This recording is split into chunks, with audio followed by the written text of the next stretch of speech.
So hello everybody, कैसे हो आप सब।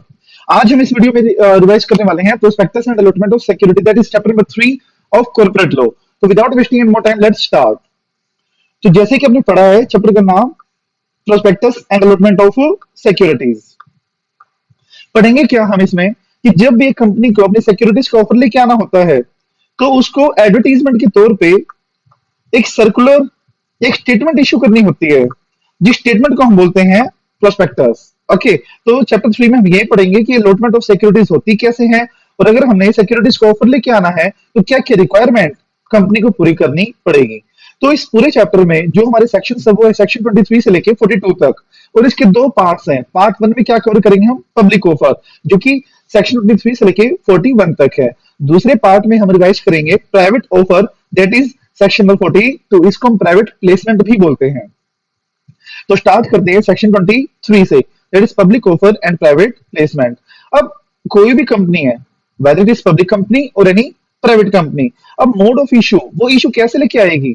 अब पब्लिक कंपनी है, वो तो इवन अपने मेंबर से भी पैसा उठा सकती है और बाहर वालों से भी पैसा उठा सकती है। बट जो प्राइवेट कंपनी है उसके पब्लिक ऑफर तो रिस्ट्रिक्टेड होता है, तो वो सिर्फ और सिर्फ प्राइवेट प्लेसमेंट के थ्रू पैसा उठा सकती है। जैसा कि आप देख रहे हो, पब्लिक कंपनी कहां से, आइदर वो राइट इशू से भी पैसा उठा सकती है, बोनस शेयर भी इशू कर सकती है, प्राइवेट प्लेसमेंट से भी पैसा उठा सकती है, और प्रोस्पेक्टस इशू कर सकती है, पब्लिक से भी पैसा उठा सकती है। जबकि प्राइवेट कंपनी सिर्फ और सिर्फ पीपी से, राइट इशू से, और वो बोनस इशू कर सकती है। उसको पब्लिक ऑफर लेके आने की अनुमति नहीं है, उसके ऐसे परमिशन नहीं है। तो चैप्टर स्टार्ट हो रहा है सिक्योरिटीज की डेफिनेशन से, टू सब क्लोज 2 क्लोज 81। तो सिक्योरिटीज की डेफिनेशन क्या है। सिक्योरिटी की डेफिनेशन है कि every kind of share, script, stocks, bond, debenture stocks, derivative, unit of CIS, unit of mutual funds, all are included under stock या शेयर्स। बट आपको एक चीज इसमें ध्यान रखनी है कि अगर कोई यूलिप है या कोई ऐसी सिक्योरिटी है जो कि इंश्योरेंस स्कीम से रिलेटेड है, तो वो सिक्योरिटी की डेफिनेशन में नहीं आएगी। One of them is ULIP, unit link investment plan, या फिर इंश्योरेंस प्लान आप कह सकते हो।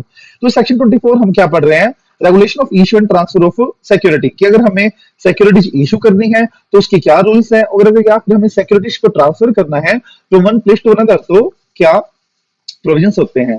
अब रेगुलेशंस कौन संभालेगा, सेबी कौन सी रेगुलेशन होल्ड करता है, और सेंट्रल गवर्नमेंट कौन सी रेगुलेशन होल्ड करता है। देखो स्टूडेंट्स, जितने भी रेगुलेशंस हैं उनको सब डिवाइड कर दिया है दो पार्ट्स में, और बोला गया है कि ये रेगुलेशन अंडरटेक कौन करेगा, सेबी, और ये रेगुलेशन अंडरटेक कौन करेगा, सेंट्रल गवर्नमेंट। जैसे सिक्योरिटीज इशू कैसे करनी है, securities from one person to another transfer कैसे करनी है, डिविडेंड पे करना है, डिविडेंड पे नहीं हुआ तो क्या पनिशमेंट इंपोज करनी है, ये सारे के सारे मैटर्स कौन अंडरटेक करता है, सेबी।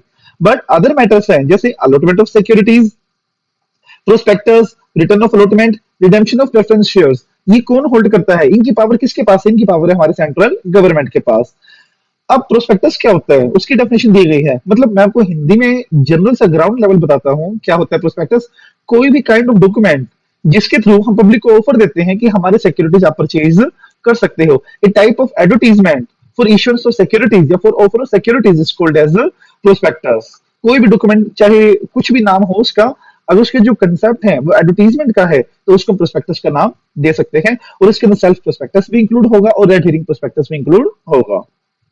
अब section 25 that is deemed prospectus. अब यहाँ पे कंसेप्ट क्या है, अगर कोई कंपनी है उसने अपने शेयर ब्रोकर को इशू कर दिए ताकि ब्रोकर या कोई और पर्सन कंपनी के बिहाफ पे पब्लिक ऑफर लेके आ सके, तो जिस डॉक्यूमेंट के थ्रू ये ब्रोकर पब्लिक ऑफर लेके आएगा, उस डॉक्यूमेंट को कंपनी का डीम्ड प्रोस्पेक्टस मान लिया जाएगा। उस प्रोस्पेक्टस को या उस डॉक्यूमेंट को कंपनी का डीम्ड प्रोस्पेक्टस मान लिया जाएगा।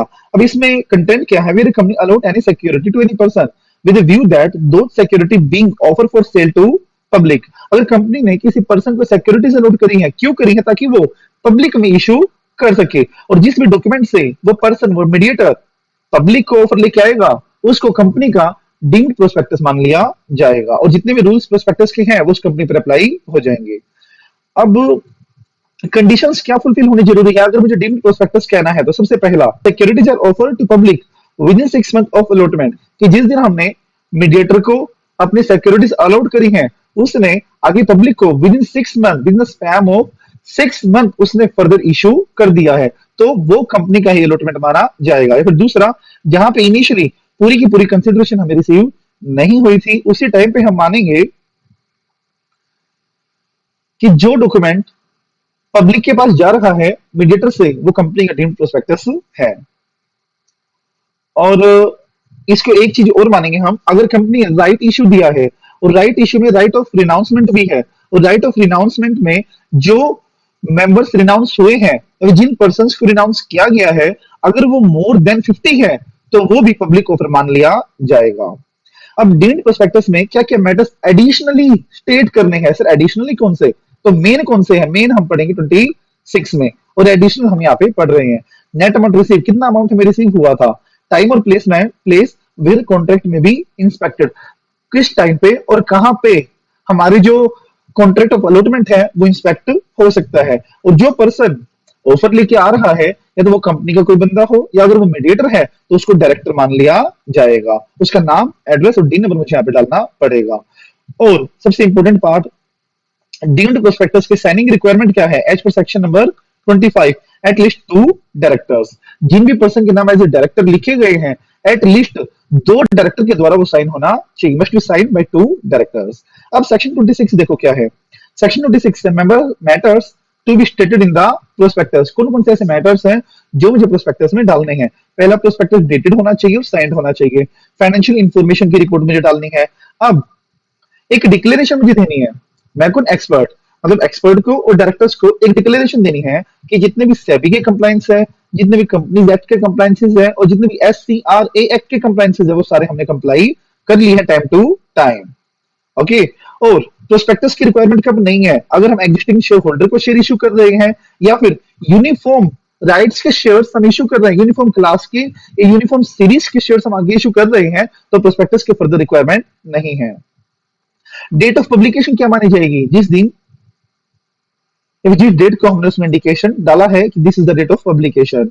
अब prospectus shall be delivered to ROC before issuance. Prospectus issue करने से पहले मुझे आरओसी को डिलीवर करना पड़ेगा। अब एक्सपर्ट स्टेटमेंट की कंडीशंस क्या है? इन केस की स्टेटमेंट भी दी है बट वो नलीफाई हो जाएगी, मतलब इन कंडीशंस के होने से ये मान लिया जाएगा कि एक्सपर्ट ने कोई कंसेंट या कोई भी डिक्लेरेशन नहीं दी है। पहला, इज इंटरेस्टेड, या तो कंपनी का फॉर्मेट करने में, प्रमोट करने में, मैनेज करने में इंटरेस्टेड है, तो उसने जो कंसेंट या डिक्लेरेशन दी है वो नलीफाई हो जाएगी। या फिर एक्सपर्ट ने कंसेंट ही नहीं दी है, या कंसेंट देने के बाद पब्लिक नोटिस दे के उसने विड्रॉ कर ली है, तो भी ये माना जाएगा कि एक्सपर्ट ने कंसेंट नहीं दी और प्रोस्पेक्टस के अंदर कंसेंट इंक्लूडेड नहीं है। Disclosure on face of the prospectus, prospectus के फेस पे हमें डिस्क्लोज करना पड़ेगा कि जो भी रिक्वायरमेंट्स थी हमने वो पूरी कर ली हैं, और जो रिक्वायरमेंट हमारे ऊपर ये थी कि हमने वो आरओसी को भी डिलीवर करना है, वो हमने आरओसी को डिलीवर कर दिया है। वैलिडिटी ऑफ प्रोस्पेक्टस, जिस दिन हमने आरओसी को डिलीवर किया वहां से 90 डेज के अंदर अंदर उसकी वैलिडिटी होगी, मतलब आरओसी को डिलीवर करने के 90 दिन के अंदर अंदर हमें इशू लेके आना पड़ेगा, ऑफर लेके आना पड़ेगा। अब 26 में कोई भी हमने डिफॉल्ट किया है तो क्या पेनल्टी हमारे ऊपर इंपोज होगी? कंपनी के ऊपर कितनी और एवरी ऑफिसर के ऊपर की? मेजर पेनल्टी की दोनों के ऊपर 50,000 के से लेके 3 लाख रुपीस तक। After that section 27, variation in terms of contract और ऑब्जेक्टेड स्टेटेड इन प्रोस्पेक्टस। अगर कोई भी टर्म्स ऑफ कॉन्ट्रैक्ट थी, या फिर तो कोई भी टर्म्स एंड कंडीशंस थी जो प्रोस्पेक्टस में हमने डाली हुई थी, या फिर जो ऑब्जेक्ट क्लोज हमने प्रोस्पेक्टस में डाला था, वो ऑब्जेक्ट क्लोज मुझे चेंज करना है, तो किस तरह से मुझे चेंज करना पड़ेगा? If the company want to variate the terms and condition, company need to pass GMSR, company को जनरल मीटिंग में स्पेशल रिजोल्यूशन पास करना पड़ेगा। और पास 1 में 2 एडवर्टीजमेंट भी देनी पड़ेगी, पहली किस में? इंग्लिश, और दूसरी कौन सी? वर्नाकुलर में, जिसमें हम वेरिएशन की और चेंजेस की जस्टिफिकेशन डालेंगे कि क्यों हम वेरिएट करना चाह रहे हैं। और जो पर्सन डिसेंट कर रहे हैं, मतलब जो एग्री नहीं कर रहे कि हमें टर्म्स एंड कंडीशन वेरिएट करवानी है, तो हम उनको एग्जिट ऑफर भी दे सकते हैं। ओके। और एक चीज और आपको याद रखनी है कि जो भी पैसा कंपनी ने प्रोस्पेक्टस से उठाया है वो किसी अदर लिस्टेड एंटिटी के शेयर्स को बाय करने में, ट्रेड करने में यूज नहीं कर सकते, ये स्पेसिफिकली प्रोहिबिटेड है। ओके। और फिर offer for sale of share by certain member of a company. अब कोई मेंबर्स है और वो अपने शेयर्स पब्लिक को बेचना चाह रहे हैं, तो सबसे पहले उनको बीओडी से कंसल्ट करना पड़ेगा, और बीओडी उनके बिहाफ पे सारे डिसीजंस लेगा। फिर अब 28(1) क्या कहता है? member in consultation with BOD offer their shares to public or does offer for sale. जब एग्जिस्टिंग मेंबर पब्लिक को अपने शेयर्स बेचना चाहते हैं तो उनको सबसे पहले बोर्ड से कंसल्ट करना पड़ेगा और उसको हम ऑफर फॉर सेल भी बोलते हैं.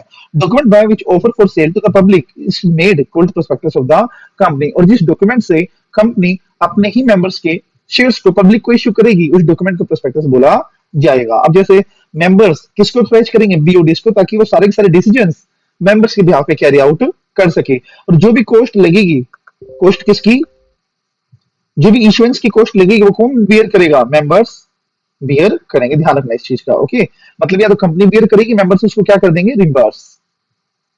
अब कुछ रिक्वायरमेंट्स है जो कि ऑफर फॉर सेल पे अप्लाई नहीं होती है. मतलब प्रोस्पेक्टस की सेक्शन 26 में जो रिक्वायरमेंट दी गई है वो ऑफर फॉर सेल पर रिक्वायरमेंट एप्लीकेबल नहीं होती है. पहली कौन सी, मिनिमम सब्सक्रिप्शन की जो रिक्वायरमेंट है वो एप्लीकेबल नहीं है.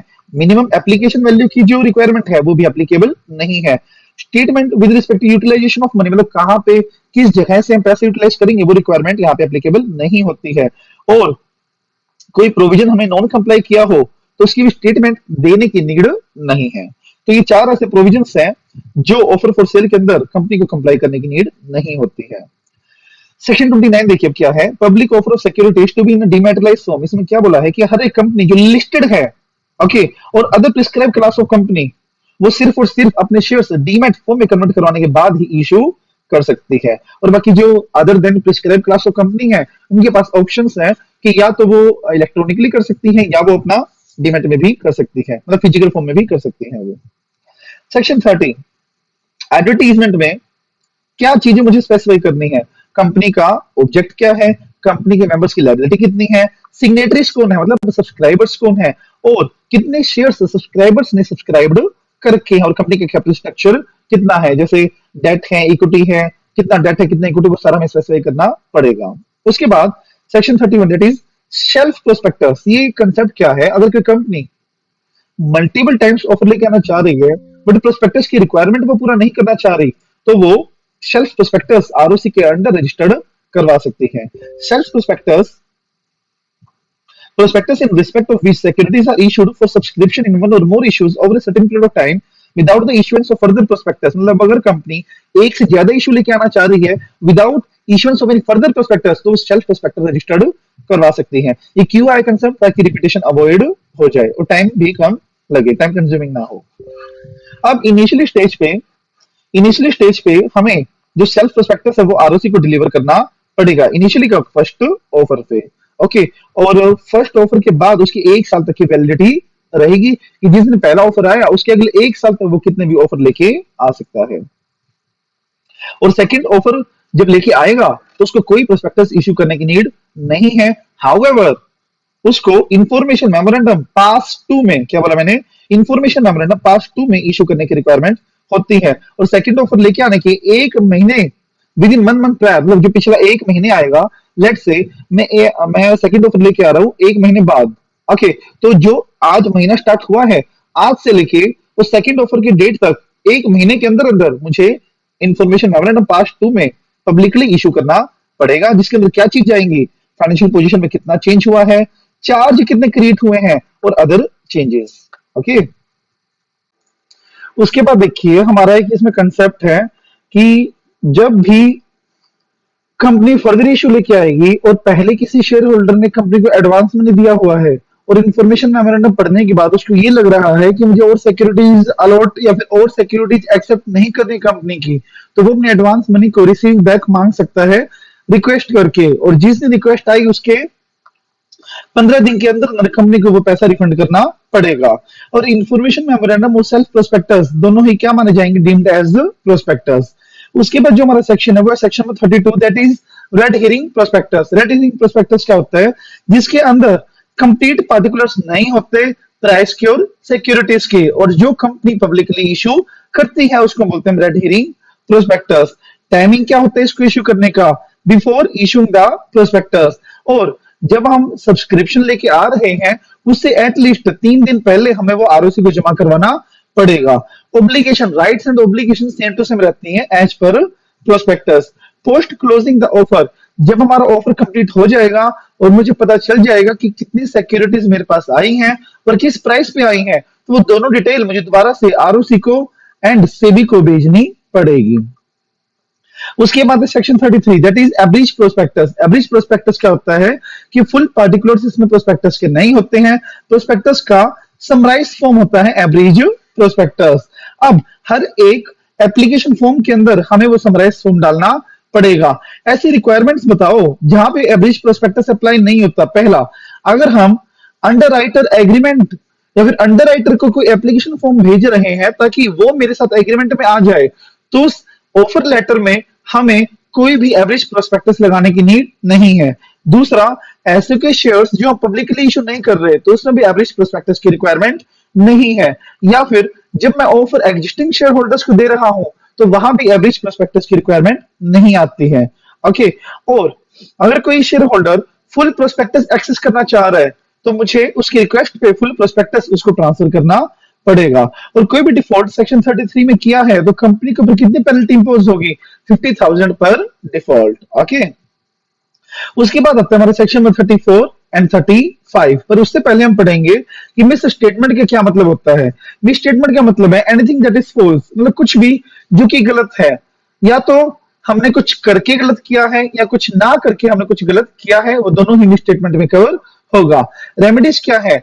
अब अगेंस्ट द कंपनी दो रेमेडीज आती हैं, रेस्किशन की और डैमेजेस की। रेस्किशन की क्या रेमेडी आएगी कि वो कॉन्ट्रैक्ट को कैंसिल भी कर सकता है और डैमेजेस के लिए इशू भी कर सकता है। राइट ऑफ रेस्किशन कब अवेलेबल होगा? अगर किसी पर्सन ने शेयर्स को परचेज किया है on the basis of prospectus, मतलब प्रोस्पेक्टस को देख के ही शेयर्स परचेज किए हैं तो ही दिस काइंड वो कर सकता है। अफेक्ट क्या होगा? अब गलत इंफॉर्मेशन पढ़ के शेयर्स लिए हैं उसने, आखिर मतलब फ्रॉड किया था कंपनी ने, तो कॉन्ट्रैक्ट कैसा हो जाता है? वॉइडेबल हो जाता है और शेयर होल्डर उसको डिस्काइंड भी कर सकता है। और एक्सेप्शन मतलब जहां पे राइट ऑफ डिस्काइंड अवेलेबल नहीं होगा, दो केसेस हैं, या तो सब्सिक्वेंट परचेजर है वो, या फिर वो सब्सक्राइबर टू द मेमोरेंडम है। जब कंपनी इनकॉर्पोरेट हो रही थी उस टाइम उसने शेयर परचेज किए थे, तो इन दो केसेस में उसके पास राइट ऑफ रेस्किशन नहीं आएगा। और डैमेजेस लेने की रिक्वायरमेंट क्या है? जब भी प्रोस्पेक्टस में मिस स्टेटमेंट होगा तो वहां पे एक्शन फॉर डैमेजेस वो ले सकता है। पर डैमेजेस लेने के प्री रिक्विजिट्स क्या है? पहला पहला जो फ्रॉड था वो मटेरियल नेचर का होना चाहिए। दूसरा, पर्सन इंड्यूस्ड होना चाहिए उस मटेरियल मिस स्टेटमेंट से और उसको कोई डैमेजेस भी हुआ हो, कि डैमेजेस जब भी मिलता है जब उसको कुछ लॉस होता है। फिर आता है section 35 that is civil liability. Civil liability में क्या होता है कि जितना भी डैमेजेस इन्वेस्टर को हुआ है वो सारा का सारा कंपनी और उसके ऑफिसर से रिम्बर्स करते हैं। Who shall be liable? कौन लायबल होगा? कंपनी और every person who is director, authorised person, promoter या एक्सपर्ट। कोई भी पर्सन हो जिसने अथॉरिटी दी थी कि ये प्रोस्पेक्टस सही और आप आगे इशू कर सकते हो, वो शेयर होल्डर को लॉस रिम्बर्स करने के लिए लायबल ठहरा सकता है। लायबिलिटी क्या रहेगी? कंपनसेशन, जितना सामने वाले को लॉस हुआ है उतना ही लॉस रिमर्स करवाना पड़ेगा। अब exception where the person is not liable, ऐसे कौन से केसेस हैं जहां पे एक्सपर्ट लायबल नहीं होगा? पहला, अगर उसने कंसेंट दी थी पहले और उसने बाद में विड्रॉ कर ली हो तो एक्सपर्ट लायबल नहीं होगा। या फिर कंसेंट देने के बाद उसने एक पब्लिक नोटिस दिया हो और पब्लिकली बता दिया हो, क्या बताया हो? कि आप मेरी कंसेंट पर बिलीव नहीं करोगे।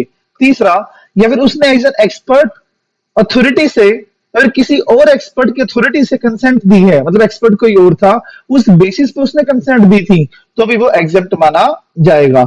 या फिर उसके पास वो डिटेल बिलीव करने के लिए या फिर उस फैक्ट को बिलीव करने के लिए उसके पास रीजनेबल ग्राउंड थे, तो भी वो बच जाएगा। या फिर उसने जो कंसेंट दी है, उसने जो डिक्लेरेशन दी है, वो किसी ऑफिशियल डॉक्यूमेंट की एब्स्ट्रैक्ट कॉपी थी, तो भी वो एग्जाम्प्ट हो जाएगा, उसके ऊपर कोई भी लायबिलिटी इंपोज नहीं होगी। कितनी लायबिलिटी आ सकती है? पर्सनल लायबिलिटी आएगी विदाउट एनी लिमिटेशन, कोई लिमिट नहीं है। जितना सामने वाले को लॉस होगा उतने की ही मुझे भरपाई करनी पड़ेगी। अब आता है criminal liability for miss statement. Criminal liability क्या है? अगर हमारे प्रोस्पेक्टस के अंदर कुछ इंफॉर्मेशन पाई गई जो कि अनट्रू या मिसलीडिंग है तो सेक्शन 447 में वो लायबल हो जाएगा। पर 447 कब लायबल नहीं होगा?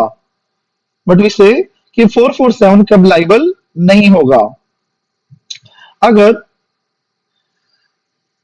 कंपनी अप्रूव कर दे तो जो हमने ओमिशन किया था वो इमैटेरियल था, मतलब जो हमने कुछ गलत डाला या कुछ नहीं डाला वो मटेरियल बिल्कुल भी नहीं है, वो इमैटेरियल है। या फिर वो ऐसा प्रूव कर दे कि जो हमने ओमिशन किया है वो नेसेसरी था, वो करना जरूरी था, अदरवाइज कंपनी की कॉन्फिडेंशियलिटी लूज हो जाती है अगर वो इन्फॉर्मेशन डिस्क्लोज हो जाती तो यहाँ पे 447 की लायबिलिटी इंपोज नहीं होगी। और लॉस जो एक्चुअली इंकर किया है वो नेसेसरी नहीं है in case of criminal liability. बात सुनो, सिविल लायबिलिटी के लिए सामने वाले को लॉस होना जरूरी है, बट क्रिमिनल लायबिलिटी इंपोज करवाने के लिए कोई लॉस होना जरूरी नहीं है। अब सेक्शन 36 इंड्यूसिंग, अगर मैं किसी भी जरिए से सामने वाले को पर्सन को इंड्यूस करता हूं ताकि वो मेरी सिक्योरिटीज को सब्सक्राइब कर ले, या फिर कोई प्रॉफिट सिक्योर करने के लिए, या फिर क्रेडिट फैसिलिटीज ऑब्टेन करने के लिए मैं झूठे डॉक्यूमेंट से सामने वाले को इंड्यूस कर रहा हूं, तो मेरे ऊपर लायबिलिटी आएगी 447। उसके बाद 37 एक्शन बाय अफेक्टेड पर्सन, जो भी पर्सन इफेक्ट हुए हैं, जो भी एग्रीड पर्सन है, कोई भी पर्सन कंपनी के ऊपर शूट फाइल कर सकता है, कि ग्रुप ऑफ पर्सन भी कर सकता है या एसोसिएशन ऑफ पर्सन भी कर सकता है। फिर क्लास एक्शन शूट क्या है, अगर मान लो काफी सारे हमारे एग्रीड पर्सन है, काफी सारे अफेक्टेड पर्सन है, तो इंडिविजुअली केस फाइल करने की बजाय वो क्लास एक्शन शूट भी कर सकते हैं। मतलब सब बंदे एक को ऑथराइज कर देंगे कि वो सबके बेस पे सामने वाले को अपीयर करेगा, सामने वाले को रिप्रेजेंट करेगा, तो उसको बोलते हैं क्लास एक्शन शूट। उसके बाद पनिशमेंट फॉर पर्सोनेशन। पर्सोनेशन का क्या मतलब होता है, दिखावा करना, कि मतलब जो एक्चुअल आइडेंटिटी है ना वो तो मेरी कुछ और है, बट सामने वाले को मैं कुछ और दिखा रहा हूं, तो उसको बोलते हैं हम पर्सोनेशन। तो किसी भी पर्सन ने झूठा नाम देके, झूठा सरनेम देके, या अगर फिक्शिशियस कंपनी बना के शेयर परचेज करना चाहा है, तो वो थर्ड पर्सन की लायबिलिटी होगी 447 की। ओके, और फिर 447 that is punishment for fraud. सबसे इंपॉर्टेंट है 447। बात सुनो क्या है। पहला केस हमारा आया कि अगर हमारा फ्रॉड का अमाउंट, क्या बोला मैंने, फ्रॉड का अमाउंट 1% ऑफ टर्नओवर या फिर 10 lakh which ever is less, ये तो हो गई हमारी लिमिट। अभी ध्यान से सुना, ये हमारी लिमिट कि 1% ऑफ टर्नओवर और 10 lakh which ever is less, ये लिमिट है हमारी। अब अगर फ्रॉड का अमाउंट, ध्यान सुनना, अगर फ्रॉड का अमाउंट इस लिमिट से कम हुआ और पब्लिक इंटरेस्टेड नहीं है, तो ये पेनल्टी लगेगी। कितनी?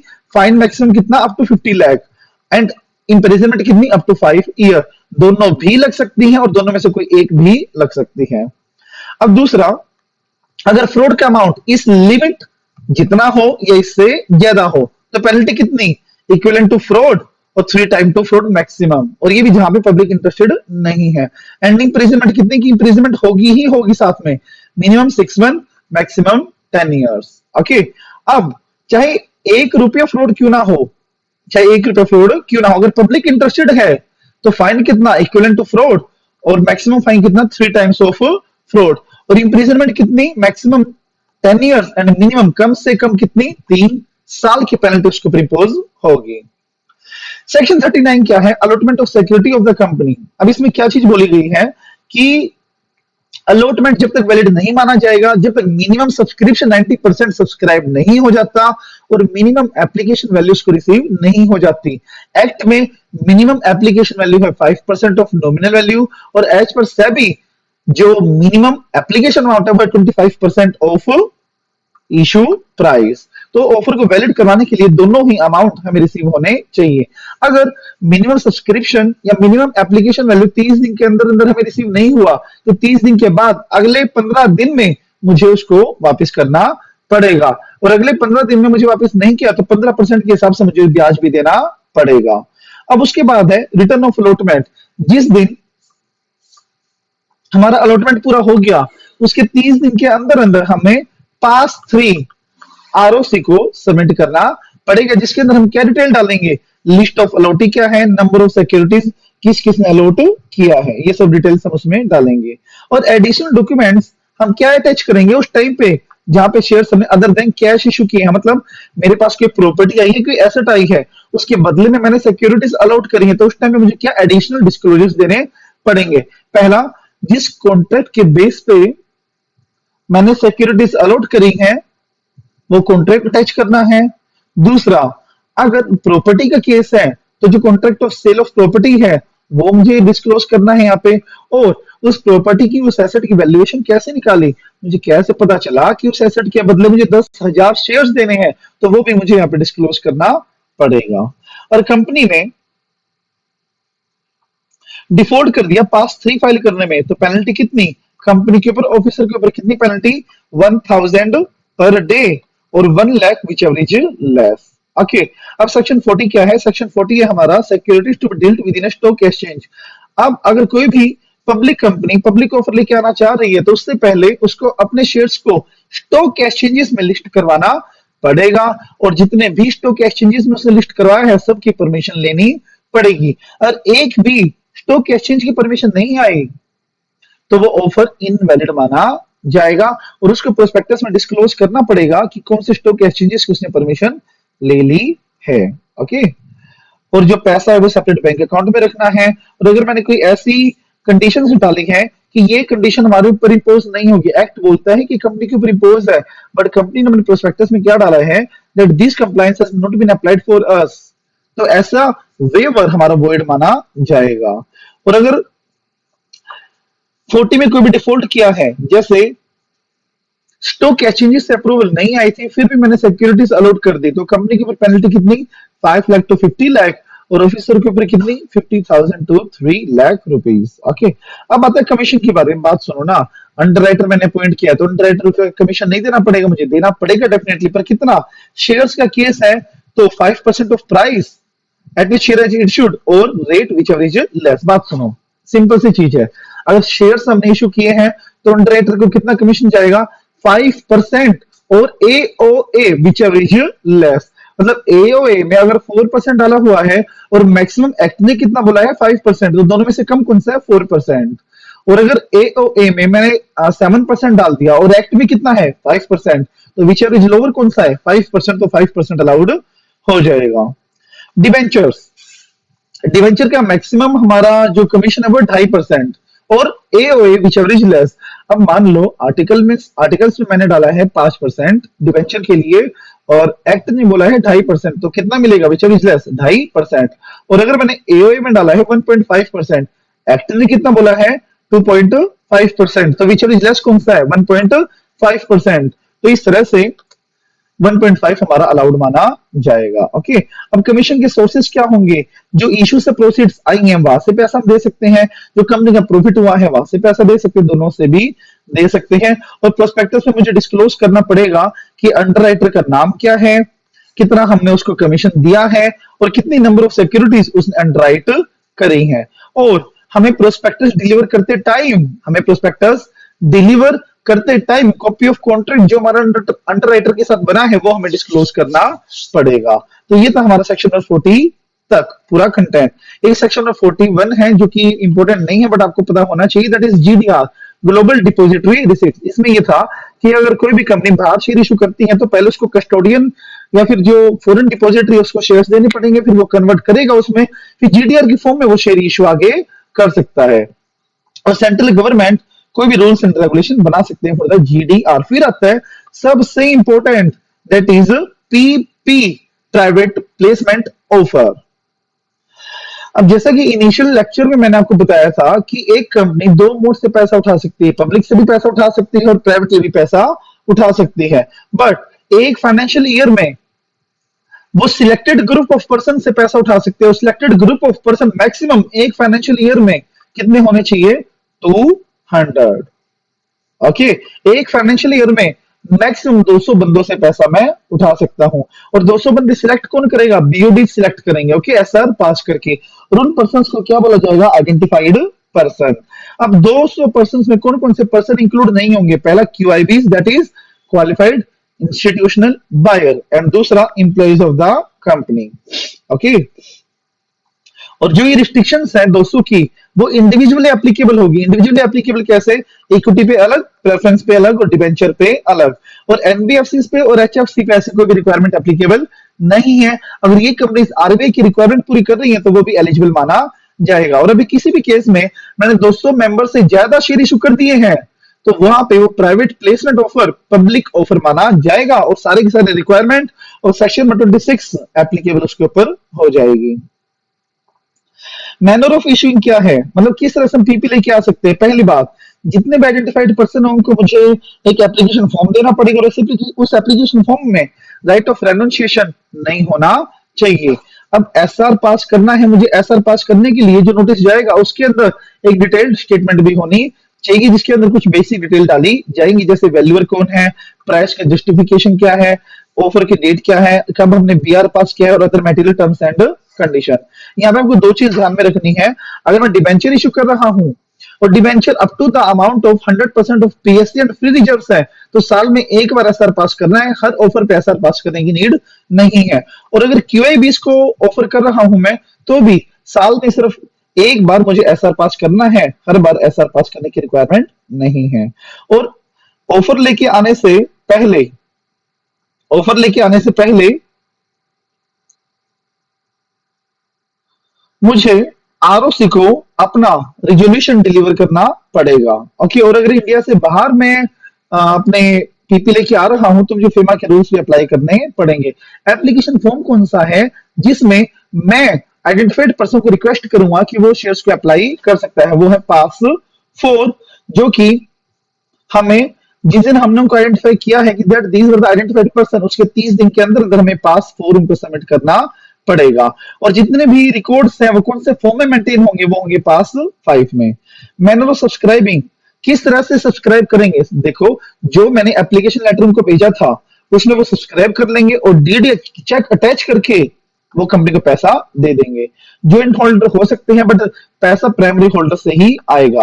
अब सबसे इंपॉर्टेंट, जब तक आरओसी की रिटर्न फाइल नहीं हो जाती तब तक कंपनी पैसा यूज नहीं कर सकती। और क्या फ्रेश ऑफर लेके आ सकती है, कितने भी ऑफर लेके आ सकती है, बट पहला ऑफर कंप्लीट होने के बाद ही दूसरा ऑफर आएगा। पहला ऑफर चाहे किसी भी चीज का हो, जब तक वो पूरा नहीं हो जाता दूसरा ऑफर नहीं आ सकता। और time limit of allotment of securities क्या है कि सिक्योरिटीज मुझे 60 दिन के अंदर अंदर अलॉट करनी है। 60 दिन के अंदर अंदर मैंने अलॉट नहीं करी तो अगले 15 दिनों में मुझे पैसा रिफंड करना पड़ेगा। नहीं किया तो 60वें दिन से या 61st डेट से 15% के हिसाब से मुझे ब्याज देना पड़ेगा, not 15%, I am repeating again, 12% के हिसाब से इंटरेस्ट देना पड़ेगा फ्रॉम 61st डे। ओके, और पैसा कहां यूज होगा, अलॉटमेंट में यूज होगा। पब्लिक एडवर्टाइजमेंट हम नहीं कर सकते। रिटर्न ऑफ अलॉटमेंट वही बात है, जिस दिन अलॉटमेंट हो गई उसके 15 दिन के अंदर अंदर हमें पास 3 फाइल करना पड़ेगा, जिसके अंदर सारी चीज जाएंगी, कौन अलॉटीज है, उनके पैन नंबर क्या है, कितने सिक्योरिटीज लेंगे, कितना प्राइस है, वो सब। अब अगर हमने पास 3 फाइल नहीं किया पीपी के केस में तो पेनल्टी कितनी इंपोज होगी, प्रमोटर और डायरेक्टर के ऊपर 1000 per day, maximum 25 lakh rupees. और पीपी के सेक्शन में और कोई भी हमने डिफॉल्ट किया हो तो प्रमोटर कितने लाइबल है, जितना पैसा उन्होंने पीपी से रेज किया है और 2 crore rupees which ever is less. और कंपनी के ऊपर क्या लायबिलिटी है कि 30 दिन के अंदर अंदर उनको सारा का सारा पैसा रिफंड करना पड़ेगा। तो ये था हमारा chapter number 3, that is prospectus and allotment of securities. इसमें आपको कोई भी डाउट हो तो feel free to reach out to me on the WhatsApp और either on Telegram. Okay, and stay tuned, see you in the next session, bye bye.